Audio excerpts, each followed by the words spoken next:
My grandson moved in to take care of me, but really wanted to steal my estate. He learned the hard way that being 78 doesn't mean being stupid. I never thought I would be writing this story on Reddit, but my neighbor's granddaughter helped me set up this account after I told her what happened. She said people needed to hear this, especially other seniors who might be going through something similar. So, here goes nothing. My name is Margaret, and I am 78 years old. I live in Asheville, North Carolina, in the same Victorian house my husband Charles and I bought in 1976. We ran a watch repair shop together for over 30 years, until his arthritis got too bad to handle the tiny screws and springs. Charles passed away 6 years ago from a heart attack, and I have been living alone ever since. Now, before you start feeling sorry for me, let me be clear. I chose to live alone. My daughter Sarah lives in Vancouver with her family, and while we talk regularly, I didn't want to uproot my entire life to move to Canada. I am perfectly capable of taking care of myself. Thank you very much. I still drive, I still cook, I still tend to my garden, and I even still repair the occasional watch for friends and neighbors. Or at least, that is how things were until 6 months ago when my grandson Ethan showed up at my doorstep.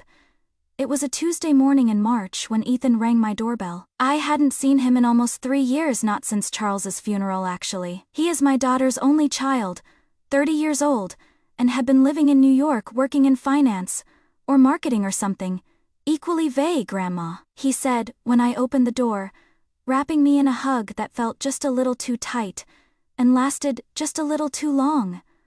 I have missed you so much. He looked tired. I will give him that. His usually perfectly styled hair was disheveled. His expensive-looking clothes were wrinkled, and there were dark circles under his eyes. Behind him sat a black sedan with 2 large suitcases visible in the back seat. Ethan, what a surprise. What brings you to Asheville? I asked, genuinely curious. Sarah hadn't mentioned he was planning a visit. Well, actually, he shuffled his feet and gave me what I can only describe as a sheepish smile. I have been thinking a lot about family lately, especially after losing Grandpa. I realized I haven't been a very good grandson, and I want to change that. I was hoping, would it be okay if I stayed with you for a while? I want to take care of you, Grandma. You shouldn't be living alone at your age. Now, I should mention that Charles and I never had the warmest relationship with Ethan. He was always polite enough during visits, but there was something calculating about him even as a child. He was the type of kid who would hug you while figuring out what he could get from you. But people change, right? And he was family. Of course, dear, I said, stepping aside to let him in. You can have the guest room upstairs.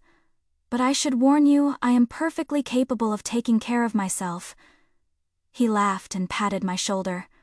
Oh, Grandma, you are so independent. That is what I have always admired about you.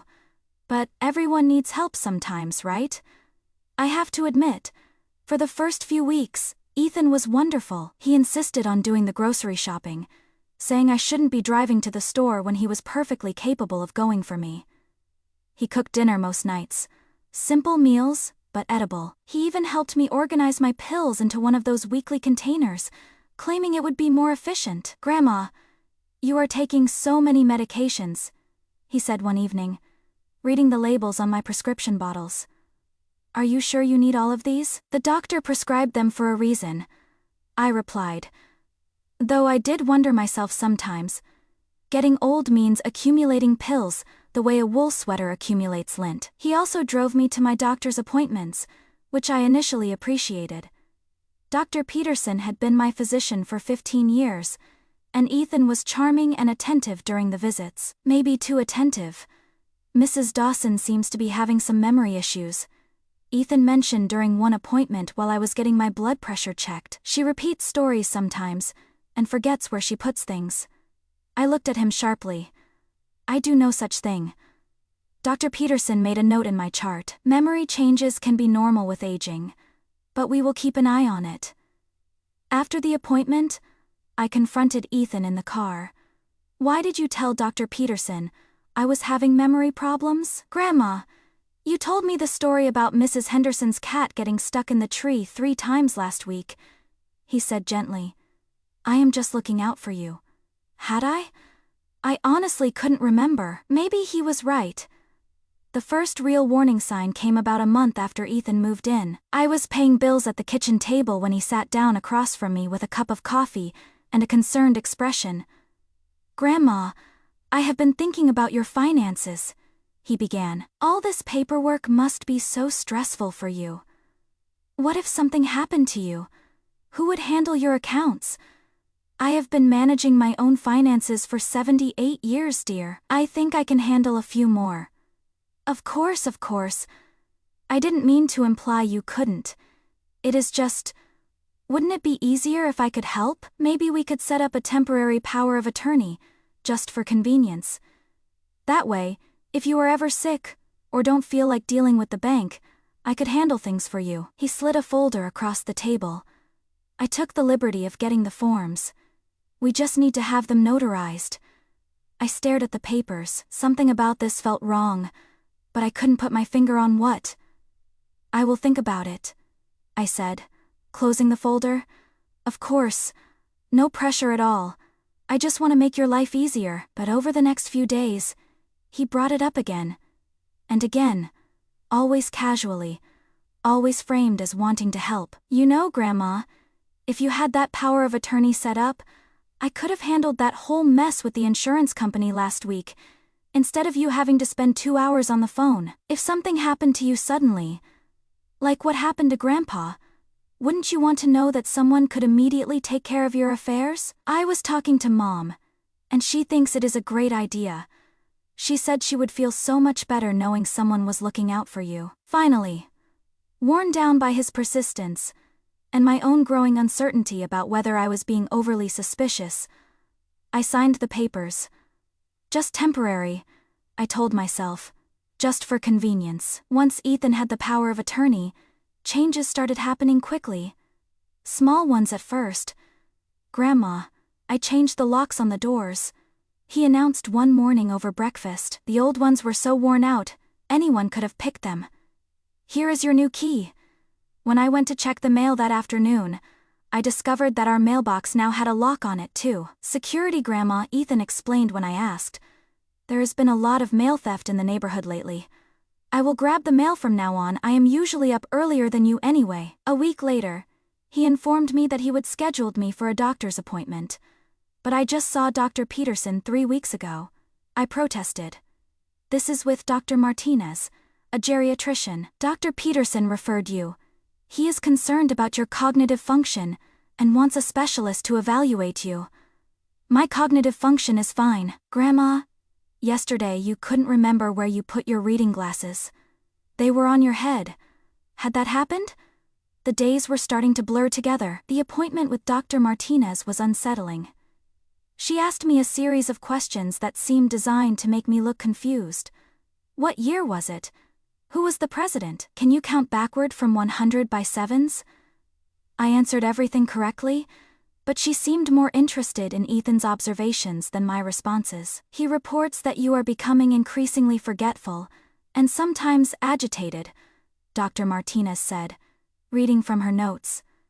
"He is concerned about your ability to live independently." "I am sitting right here," I snapped. "You can ask me directly, of course." "How do you feel about your living situation, Mrs. Dawson?" "I feel fine about it. I have been living independently for 6 years since my husband died, and I was perfectly fine before my grandson moved in." She made another note. "Sometimes resistance to help can be a sign of declining cognitive function." I wanted to scream. 2 months after signing the power of attorney, I discovered money was missing from my accounts. I would gone to the bank to withdraw cash for my weekly grocery shopping, something I would always done myself, only to be told that my savings account balance was significantly lower than I expected. "I am sorry, Mrs. Dawson, but there was a large withdrawal 3 weeks ago," the teller explained. $10,000. It was authorized by someone with power of attorney. My stomach dropped. "What was the withdrawal for?" "Let me check. It says here it was for a hospitality investment opportunity. Do you want me to print out your recent statements?" I stared at the numbers on the statement. Not just the $10,000 withdrawal, but several smaller ones too. Automatic payments I would never authorized. Online purchases I would never made. There must be some mistake, I said weakly. When I confronted Ethan that evening, he was ready with an explanation. Oh, that, Grandma. I meant to tell you about that. It is an investment opportunity. A friend of mine is opening a bed and breakfast, and he offered family members a chance to get in on the ground floor. The returns are going to be incredible. You spent $10,000 of my money without asking me. Grandma, we discussed this. You said you wanted me to handle your finances, and technically, it is not spent, it is invested. You are going to make money. I never said you could make investments with my money. You are getting upset over nothing. Trust me, this is good for you, for us. But I was already calculating. How much more money had he taken? What else had he done that I didn't know about? That night, I lay awake staring at the ceiling. Charles's voice seemed to whisper in my ear, Maggie. That boy's got shark eyes. Always has. The next morning, after Ethan left for what he claimed was a job interview, I called my neighbor Rosa. Rosa Hernandez had lived next door for 8 years. She was in her 60s, sharp as a tack, and had become a good friend after Charles died. More importantly, she would never liked Ethan. Rosa, I need your help, I said when she answered. Can you come over?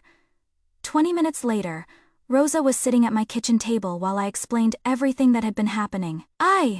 Margaret, she said, shaking her head. I was wondering when you were going to figure it out. You knew.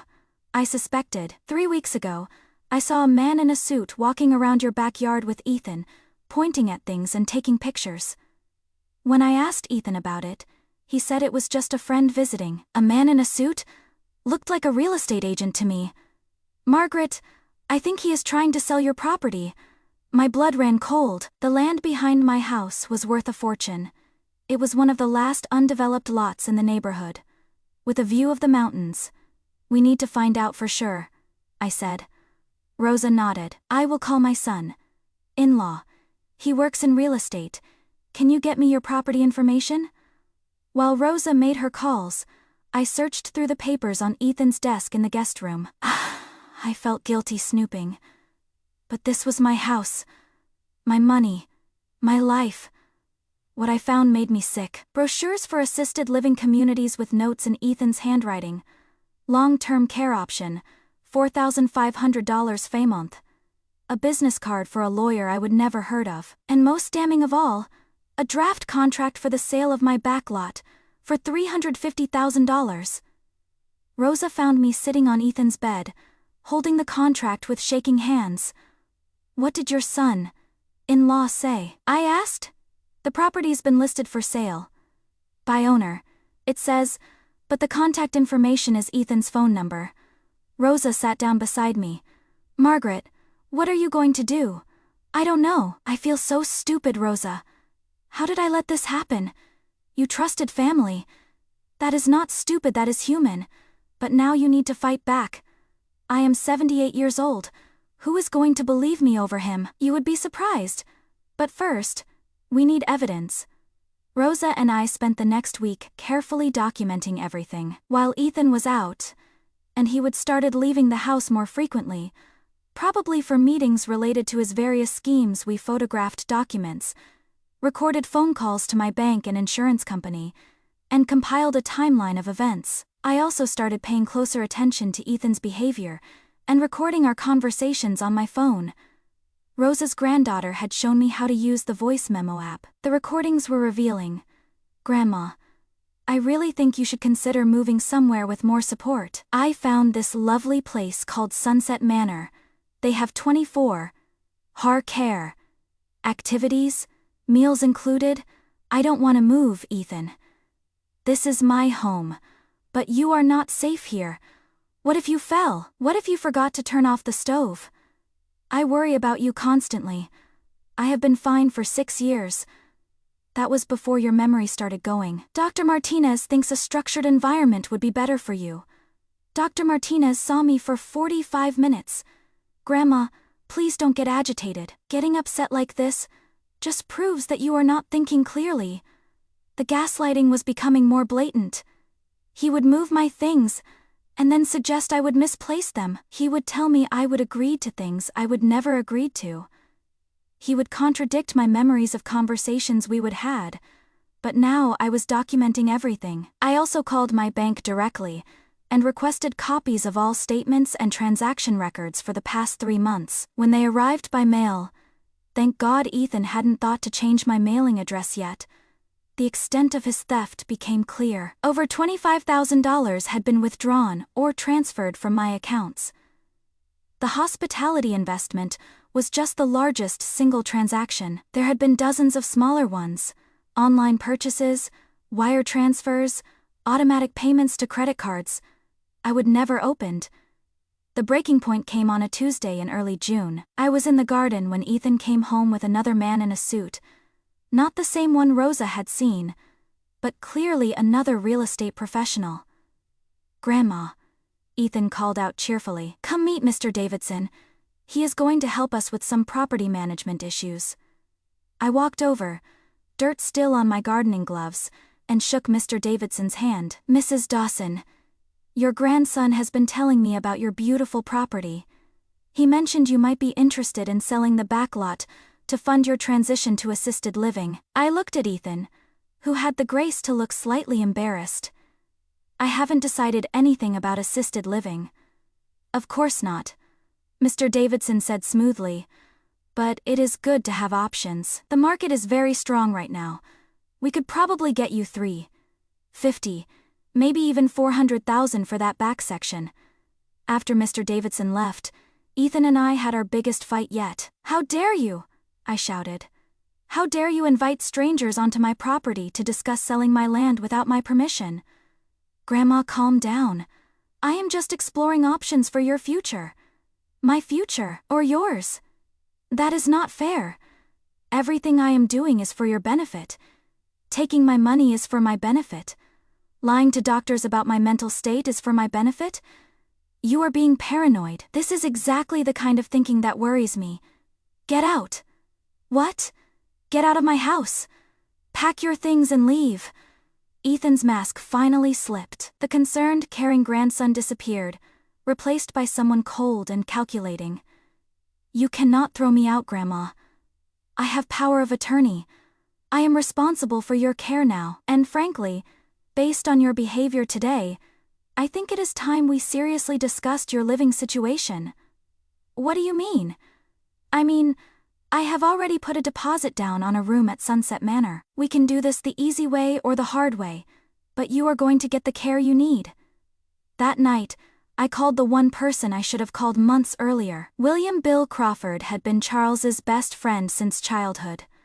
They would served in Vietnam together, been each other's best men, and stayed close until Charles died. Bill was also a retired lawyer who still did some consulting work. "Margaret, is everything okay? It is past 10 of the clock, Bill. I need help. I think I am in serious trouble." I told him everything. When I finished, there was a long silence. "Margaret, how soon can you get to my office tomorrow?" "I don't know. Ethan controls my schedule now, and he has been limiting where I can go." "Does he know about me?" "I don't think so. We haven't talked much about Charles's friends." "Good. Can you get away around noon? Tell him you are going to lunch with a friend from church or something." "I will try. And Margaret, don't sign anything else. Don't agree to anything else. And if possible, try to record any conversations you have with him between now and tomorrow." The next morning, Ethan announced that he would schedule a tour of Sunset Manor for that afternoon. "I think once you see how nice it is, you will feel much better about the transition," he said over breakfast. "I am not touring anywhere. I told you, I am not moving, Grandma. We have been over this. It is not really your choice anymore. I have medical documentation that you are not competent to make these decisions." My blood ran cold. "What medical documentation?" "Dr. Martinez agreed that you need supervised care. The power of attorney gives me the authority to make these decisions when you are not thinking clearly." I forced myself to stay calm. "Well, I am having lunch with a friend from church today, so we will have to reschedule." Ethan frowned. "What friend?" You haven't mentioned any lunch plans. Eleanor Patterson, from the Methodist Church. We arranged it last week. The lie came easier than I expected. I will drive you. That is not necessary. Eleanor is picking me up. Grandma, I don't think Ethan. I am having lunch with a friend. I am not asking for permission. For a moment, I saw that cold calculation in his eyes again. Then he smiled. Of course. I am sorry. I just worry about you. Bill Crawford's office was in a converted Victorian house downtown, not far from where Charles and I used to have our watch shop. The familiar neighborhood made me feel stronger. Margaret, I have been doing some research since you called, Bill said after his secretary brought us coffee. What your grandson is doing has a name, financial elder abuse, and it is a felony. He spread documents across his desk. I pulled the power of attorney form you signed. It is very broadly written, too broadly, in my opinion. But the good news is that you can revoke it at any time as long as you are mentally competent. Ethan claims I am not. Based on what? A 45-minute appointment with a doctor who specializes in finding cognitive problems? Margaret, I have known you for 30 years. You are as sharp as you ever were. But what if they say I am not? What if they use his testimony against me? That is why we need to act fast and smart. First, we are going to revoke that power of attorney today. Second, we are going to file a complaint with Adult Protective Services and the District Attorney's Office. Third, we are going to get you a proper cognitive evaluation from a doctor of your choosing. Bill pulled out a recording device. But first, I need you to tell me everything again, and I am going to record it. Every detail you can remember. For the next 2 hours, I went through the entire story. Bill asked detailed questions, took notes, and occasionally shook his head in disgust. The property sale is the smoking gun, he said finally. Even with power of attorney, he cannot sell your real estate without specific authorization, which you never gave. That is fraud, plain and simple. What about the money he has already taken? We will get that back. But Margaret, you need to understand this is going to get ugly. He is not going to go quietly. I don't care. I am tired of being treated like I am senile. Bill smiled. There is the Margaret I remember. Now, let's talk strategy. We spent the rest of the afternoon at Bill's office, preparing documents. The power of attorney revocation was simple, just a one-page form stating that I was revoking Ethan's authority, effective immediately. But Bill also prepared a new will, healthcare directive and financial power of attorney, naming him as my agent. This way, if something does happen to you, your wishes will be protected, he explained. What about Sarah? She is my daughter. Of course she should be involved, but she is in Canada, and based on what you have told me, she encouraged Ethan's behavior. We can always change these documents later.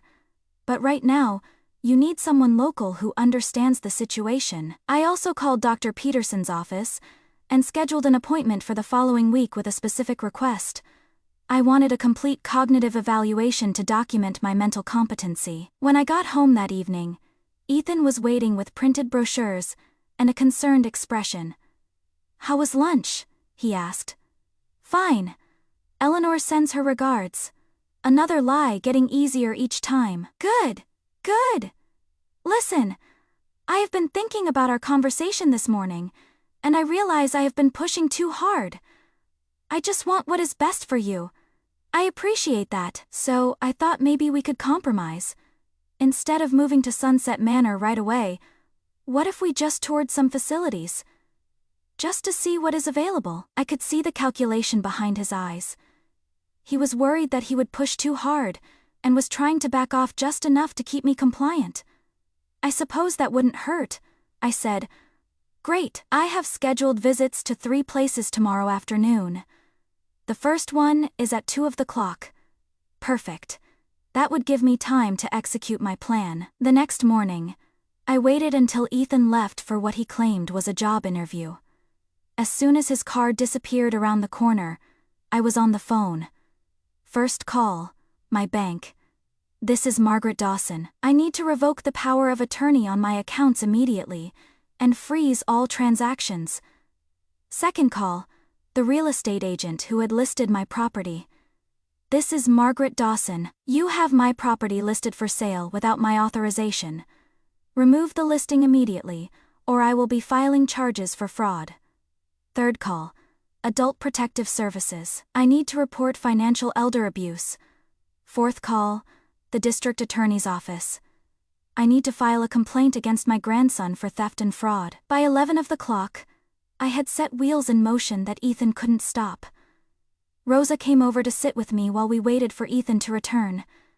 I was nervous but also exhilarated. For the first time in months, I felt like myself again.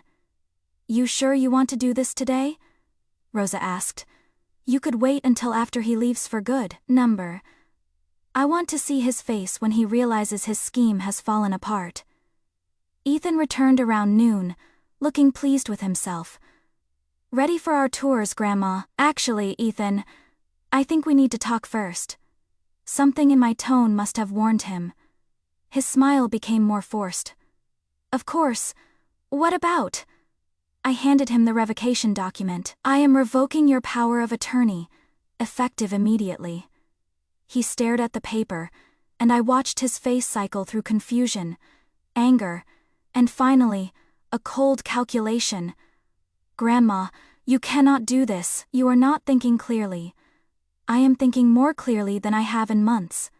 But we have appointments today. People are expecting us. Cancel them. I cannot cancel them. Do you have any idea how much trouble you are causing? And there it was, the mask completely off. No more concerned grandson. No more gentle manipulation. Just raw anger and frustration. The trouble I am causing? I stood up, and for the first time in months, I felt like I was looking down at him instead of the other way around. You stole my money. You tried to sell my property. You lied to doctors about my mental state. You were planning to have me committed to a nursing home against my will, and you are upset about the trouble I am causing. You don't understand. I understand perfectly. You thought I was a weak old woman you could manipulate and rob. You were wrong. Ethan's phone rang. He glanced at it, and his face went pale. I need to take this, Ethan. I could hear a man's voice through the phone. This is David Martinez at First National. We have had to freeze your grandmother's accounts. Per HR request, the power of attorney has been revoked. Ethan looked at me with pure hatred. You have no idea what you have done. Yes, I do. I have taken my life back. Over the next few hours, Ethan's carefully constructed world fell apart. The real estate agent called to confirm that the property listing had been removed and to inform us that advertising property for sale without owner authorization was illegal. A social worker from Adult Protective Services arrived to interview both of us separately about the financial abuse allegations. Bill Crawford called to inform me that the district attorney's office was opening an investigation, and perhaps most satisfying of all, Dr. Martinez called to report that she had received a formal complaint about her evaluation methods and would be conducting a full review of my case. Through it all, Ethan tried to maintain his innocence. He claimed everything he would done was for my benefit. He said I was confused and paranoid. He even tried to convince the social worker that my sudden clarity was actually a sign of mental illness. But the evidence was overwhelming. Bank records showing unauthorized withdrawals, real estate documents with forged signatures, medical records that didn't support his claims about my cognitive decline. By evening, Ethan was packing his bags. This isn't over, he said as he carried his suitcases to his car. I will fight this. I will prove you are not competent. You are welcome to try, I replied. But you will be doing it from a jail cell if you don't return my money. He drove away without another word.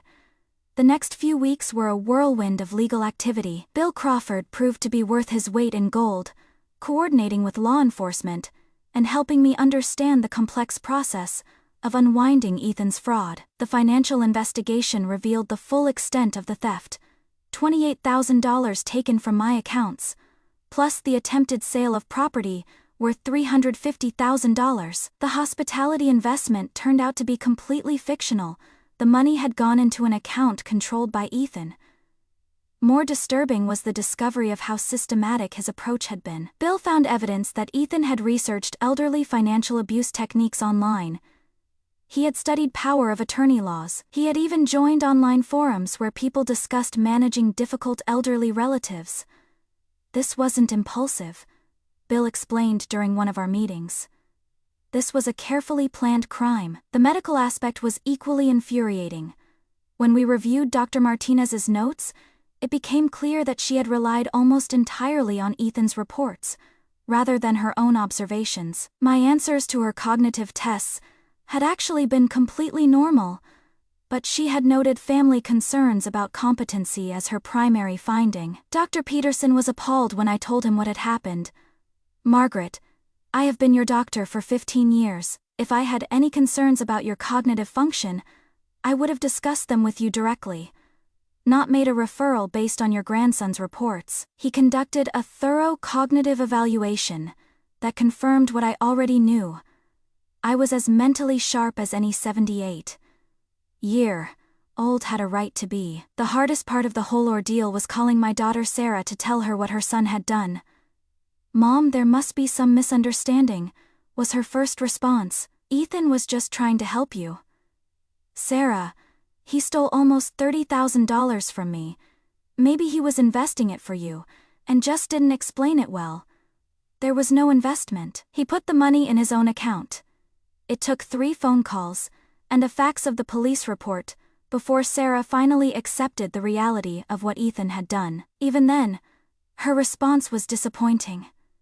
"Mom, I know what he did was wrong, but family is family.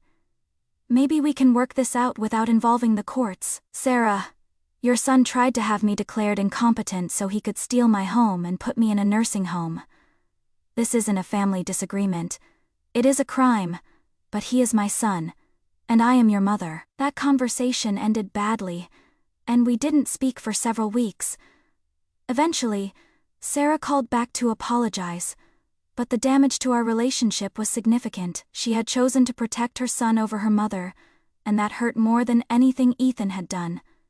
The criminal case against Ethan moved quickly. With clear evidence of financial elder abuse, the district attorney's office treated it as a priority. Ethan hired an expensive lawyer and tried to claim that he had genuinely believed I was incompetent and had acted in my best interests. The jury didn't buy it. The recorded conversations where he admitted to manipulating my medical evaluations were particularly damning.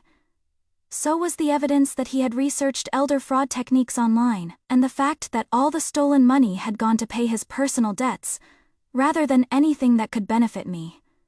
Ethan was convicted of financial elder abuse, fraud, and theft. He was sentenced to 3 years in prison and ordered to pay full restitution plus damages.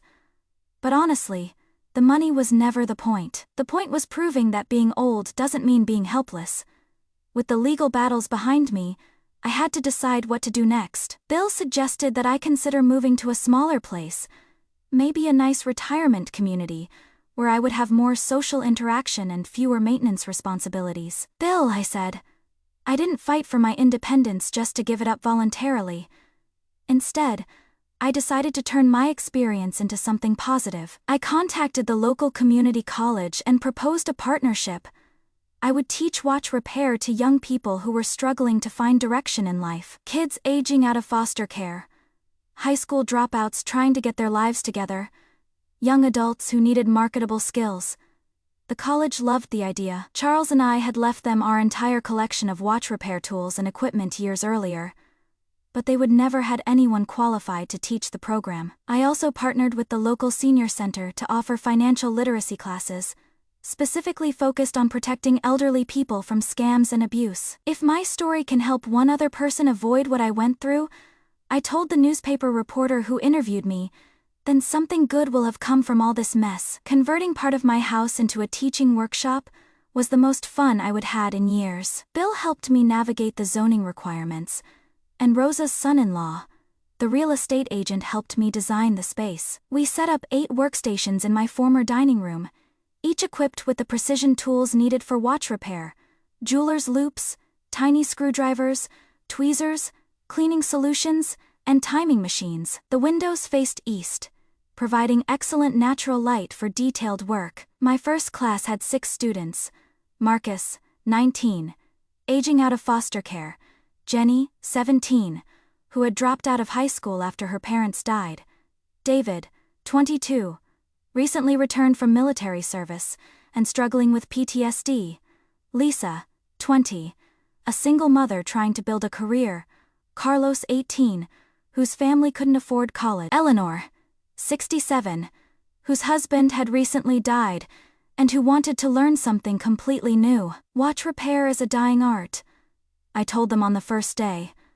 Most people throw away broken watches instead of fixing them, but there is still a market for people who can repair vintage pieces, family heirlooms, expensive watches, and more importantly, learning to work with your hands, to fix things instead of discarding them. That is a valuable skill regardless of what you do with your life. I started them with simple projects: cleaning watch faces, replacing batteries, adjusting bands. As their skills improved, we moved on to more complex work: replacing springs, adjusting timing mechanisms, polishing cases. But the real magic wasn't in the technical skills. It was in watching these young people discover that they could create something valuable with their hands. Marcus, who had been convinced he was too stupid for school, turned out to have an intuitive understanding of mechanical systems. Jenny, who had been angry at the world since her parents' death, found peace in the precise meditative work of watch repair.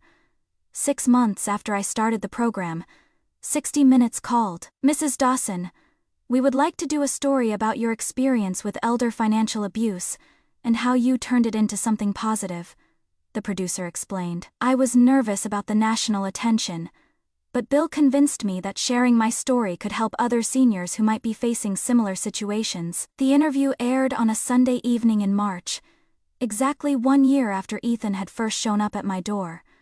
They titled the segment "The Forgotten Watch: How One Grandmother Fought Back." The response was overwhelming.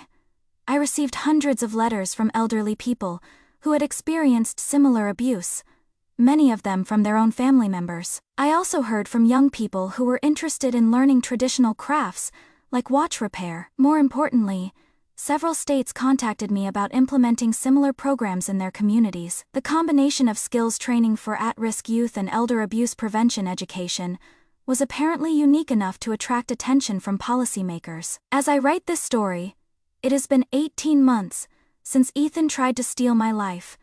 He was released from prison last month, after serving 2 years of his 3-year sentence. I haven't heard from him, and I don't expect to.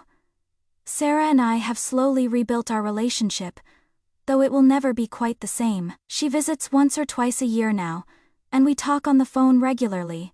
She has accepted that I was right about Ethan, but I think she still resents me for not handling it within the family. My watch repair program has expanded to include 12 students per semester, and we have a waiting list.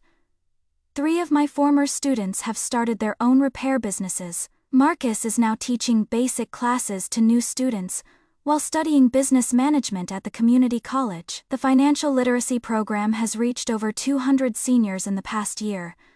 We have prevented at least a dozen scams that we know of, and probably many more that we will never hear about. But perhaps the most satisfying outcome is that I have inspired other seniors to fight back against those who would take advantage of them. I regularly get calls from elderly people who are facing similar situations with family members or caregivers who are trying to manipulate them. "What should I do?" they ask. "Document everything," I tell them. "Trust your instincts, and remember, being old doesn't mean being helpless." I am writing this final section sitting in my workshop on a sunny Tuesday morning. My current class is working on their midterm projects, and the only sounds are the gentle ticking of various timepieces, and the occasional satisfied aha when someone successfully completes a repair. On my workbench sits Charles's old pocket watch, the one he carried every day for 40 years. It stopped working the day he died, and I could never bring myself to fix it. But yesterday I finally opened the case and examined the mechanism. The problem was simple. The mainspring had broken. A $20 part and an hour's work brought the watch back to life. As I wound it this morning and listened to its steady tick, I thought about time itself.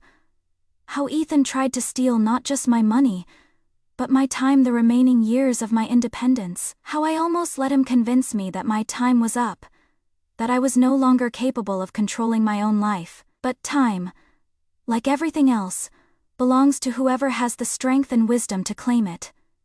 The watch face shows 10:47 a.m. on this beautiful Tuesday in September. I am 78 years old. I am teaching young people a dying art. I am helping other seniors protect themselves from predators, and I am living exactly the life I choose to live. Charles would be proud. A lot of people have asked what happened to Ethan after his release from prison. I thought you would be interested to know that he contacted me last month, not to apologize, as you might expect, but to ask for money. Apparently, having a felony conviction for elder abuse makes it difficult to find employment in the financial sector. Who would have thought? His letter was a masterpiece of manipulation, claiming he had learned from his mistakes and just needed a small loan to get back on his feet. He even suggested that helping him would be the Christian thing to do. I wrote back with a single sentence. The Christian thing would have been not stealing from your grandmother in the first place. I haven't heard from him since. My lawyer tells me this kind of contact isn't unusual. Financial abusers often view their victims as permanent ATMs, and they sometimes try to re-establish contact years later when they need money again. But here is what Ethan doesn't understand. I am not the same frightened, uncertain woman he manipulated 2 years ago. I have spent 2 years teaching young people to value their own skills and abilities. I have spent 2 years helping other seniors recognize and resist manipulation. I have spent 2 years proving to myself and everyone else that age brings wisdom, not weakness. If he had genuinely apologized and demonstrated real change, I might have been willing to forgive him. But asking for money after what he did just proves that he still sees me as a mark, not as a person. Some people never learn, but some do. Last week, Marcus, remember him from my first watch repair class, brought me a check for $500 partial repayment of a small loan I would given him to buy tools for his own repair business. "Mrs. Dawson," he said, "you taught me that fixing things is always better than throwing them away. That applies to people too. Marcus gets it.